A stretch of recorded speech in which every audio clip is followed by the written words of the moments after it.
on a vraiment peu de connaissances sur la construction des politiques de mobilité en faveur des jeunes. Voilà, ça, on a des rapports un peu éparses, mais peu d'études vraiment qui portent sur ce sujet-là.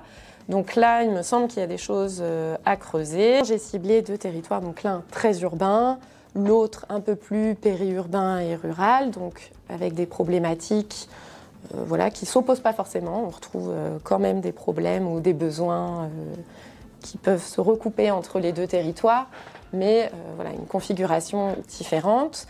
Alors j'ai choisi ces territoires-là pour plein de raisons, mais ils me permettent notamment de documenter, outre voilà, ces configurations différentes qui sont déjà intéressantes en soi, la question de la gratuité, de la politique de gratuité des transports en commun, puisque pourquoi ces politiques-là, quels en sont les objectifs, comment elles se construisent, pourquoi on cible ou pas les jeunes, et de regarder ce que ça fait aussi à l'action des professionnels qui accompagnent les jeunes au quotidien.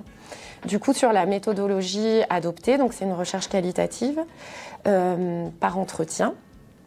Et donc, alors, dans les 2 territoires, donc il y a toute une partie qui consiste d'abord à mener des entretiens au sein des services des collectivités concernées. Après, je mène aussi des entretiens auprès des partenaires des collectivités qui participent à la construction des politiques de mobilité. Donc ça va être par exemple les opérateurs de transport locaux.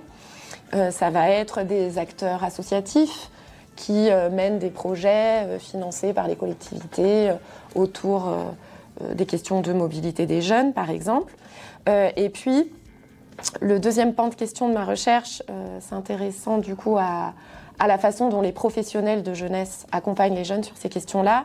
Je mène aussi une bonne partie de mes recherches au sein de centres socioculturels et de missions locales. Donc là, en menant des entretiens avec des travailleurs sociaux, et voilà, pour essayer aussi d'approcher ces questions-là de leur point de vue. Ça a démarré depuis le mois de février 2025. Donc là, je suis en train de clore mes terrains. Donc a priori, les terrains seront terminés vers le mois d'octobre. Et il est prévu que le rapport soit publié au printemps 2026.